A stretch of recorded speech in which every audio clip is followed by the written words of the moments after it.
আসসালামু আলাইকুম প্রিয় শিক্ষার্থী বন্ধুরা, আশা করি সবাই ভালো আছো।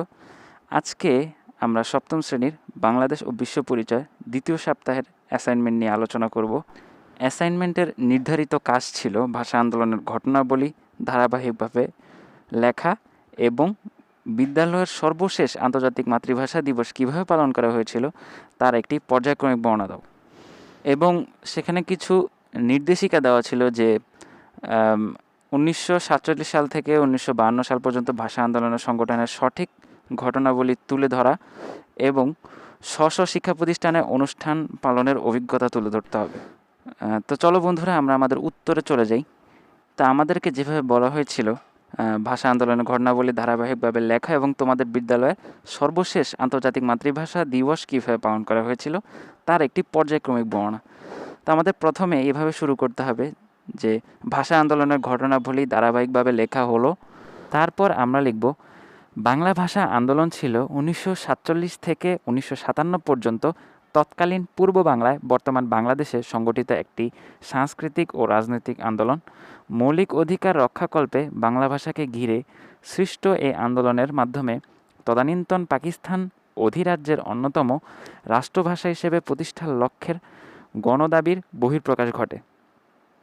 1952 সালের 21শে ফেব্রুয়ারি এই আন্দোলন চূড়ান্ত রূপ ধারণ করলেও বস্তুত এর বীজ রোপিত হয়েছিল বহু আগে। অন্যদিকে এর প্রতিক্রিয়া এবং ফলাফল ছিল সুদূর প্রসারী। ভাষা আন্দোলনের ঘটনাবলী 1947 সালে দ্বিজাতি তত্ত্বের ভিত্তিতে ব্রিটিশ ভারত ভাগ হয়ে পাকিস্তান অধিরাজ্য ও ভারত অধিরাজ্য নামে দুটি স্বাধীন রাষ্ট্রের উদ্ভব হয়। পাকিস্তানের ছিল দুটি অংশ, পূর্ব বাংলা ও পশ্চিম বাংলা। পাকিস্তানের দুটি অংশের মধ্যে সাংস্কৃতিক, ভৌগোলিক ও ভাষাগত দিক থেকে অনেকগুলো মৌলিক পার্থক্য বিরাজমান ছিল। 1948 সালে পাকিস্তান অধিরাজ্যের সরকার ঘোষণা করেন যে উর্দুই হবে পাকিস্তানের একমাত্র রাষ্ট্রভাষা।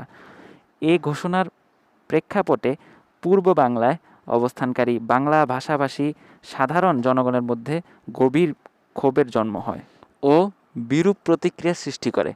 কার্যত পূর্ব বাংলায় বাংলাভাষী মানুষ আকস্মিক ও অন্যায্য এই সিদ্ধান্তকে মেনে নিতে পারেনি এবং মানসিকভাবে মোটেও প্রস্তুত ছিল না।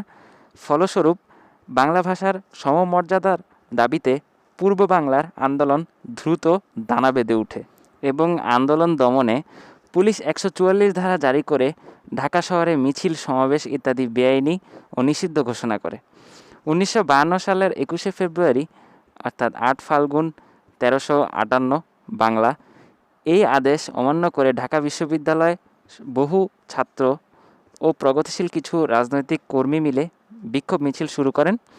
ক্রমবর্ধমান আন্দোলনের মুখে পাকিস্তানি কেন্দ্রীয় সরকার শেষ পর্যন্ত নতি স্বীকার করতে বাধ্য হয়।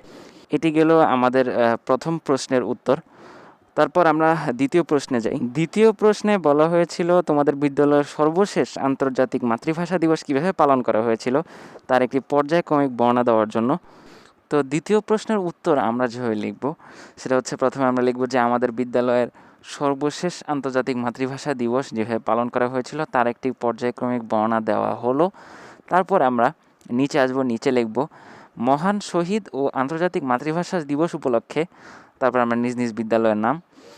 উচ্চ বিদ্যালয়ে গত 21শে ফেব্রুয়ারি 2021 দিনব্যাপী অনুষ্ঠানমালার আয়োজন করা হয়। তারপর লিখব বিদ্যালয়ের প্রধান শিক্ষক ও দায়িত্বপ্রাপ্ত শিক্ষকদের নির্দেশনায় বিভিন্ন কর্মসূচি প্রণয়ন করা হয়। প্রথম পর্বের অনুষ্ঠানমালার সূচনা হয় সকাল 7 ঘটিকায় প্রভাত ফেরির মাধ্যমে। খুব ভোর থেকেই বিদ্যালয়ের আশেপাশের শিক্ষার্থীরা খালি পায়ে বিদ্যালয়ের সামনে মাঠে সমবেত হয়। তাদের সঙ্গে যোগদান করেন শিক্ষকরাও। বিদ্যালয়ের মাঠের পূর্ব প্রান্তে শহীদ মিনারে ফুলের তোড়া প্রদানের জন্য প্রধান শিক্ষক মহোদয়ের নেতৃত্বে শিক্ষক ও শিক্ষার্থীরা খালি পায়ে শোভাযাত্রা শুরু করেন। অতঃপর আমরা লিখব সে সময় সবার কণ্ঠে অনুরণিত হয় 21শে ফেব্রুয়ারির অমর গান, আমার ভাইয়ের রক্তে রাঙানো 21শে ফেব্রুয়ারি আমি কি ভুলিতে পারি। তারপর ধীর পদক্ষেপে অগ্রসরমান শোভাযাত্রাটি এক ভাবগম্ভীর পরিবেশের সৃষ্টি হয়। শহীদ মিনারের পাদদেশে মিছিল উপনীত হলে প্রধান শিক্ষক মহোদয় প্রথমে পুষ্পার্ঘ্য অর্পণ করে ভাষা শহীদদের প্রতি শ্রদ্ধা নিবেদন করেন। এরপর শিক্ষার্থীরা নিজ নিজ ফুলের তোড়া শহীদ মিনারে অর্পণ করেন। ভাষা শহীদদের প্রতি শ্রদ্ধা জানানোর পর শহীদ মিনারের সামনে সবুজ ঘাসের গালিচার উপর আবৃত্তি ও সঙ্গীতানুষ্ঠানের আয়োজন করা হয়। প্রথমে বাংলা সাহিত্যের প্রখ্যাত কবিদের কবিতা থেকে নির্বাচিত কবিতাগুলো আবৃত্তি করেন শিক্ষার্থীরা। পরে স্বরচিত কবিতা আবৃত্তি করেন শিক্ষকরা। আবৃত্তি শেষে দেশাত্মবোধক গান পরিবেশন করেন বিদ্যালয়ের শিক্ষার্থী শিল্পীরা। দ্বিতীয় পর্বের আলোচনা সভার আয়োজন করা হয়। প্রধান শিক্ষকের সভাপতিত্বে বিদ্যালয়ের 2 শিক্ষক ও 2 শিক্ষার্থী মহান শহীদ ও আন্তর্জাতিক মাতৃভাষা দিবসের উপর আলোচনা করে। সবশেষে পুরস্কার বিতরণী পর্ব, আবৃত্তি ও আলোচনা অনুষ্ঠানে অংশগ্রহণকারী বিজয়ী শিক্ষার্থীদের মধ্যে পুরস্কার বিতরণের মধ্য দিয়ে প্রধান শিক্ষক মহোদয় অনুষ্ঠানের সমাপ্তি ঘোষণা করেন। ভাবগম্ভীর পরিবেশে উদযাপিত মহান একুশের অনুষ্ঠানমালায় শিক্ষার্থীরা অত্যন্ত আগ্রহ সহকারে অংশগ্রহণ করে। মহান ভাষা আন্দোলনের চেতনা যে বাঙালি জাতিকে উদ্বুদ্ধ করেছিল তা বর্তমান প্রজন্মের কাছে প্রেরণার উৎস হিসেবে ধরা দেয় এই অনুষ্ঠানে। তো বন্ধুরা, এই ছিল আমাদের বাংলাদেশ এবং বিশ্ব পরিচয়ের 2য় সপ্তাহের অ্যাসাইনমেন্ট। তোমরা এভাবে লেখার মাধ্যমে ইনশাল্লাহ ভালো নাম্বার নিশ্চিত করতে পারবে। এবং আমাদের ভিডিওটি যদি ভালো লেগে থাকে অবশ্যই একটা লাইক দিবে এবং আমাদের চ্যানেলটি সাবস্ক্রাইব করে আমাদের সাথে থাকবে ইনশাল্লাহ।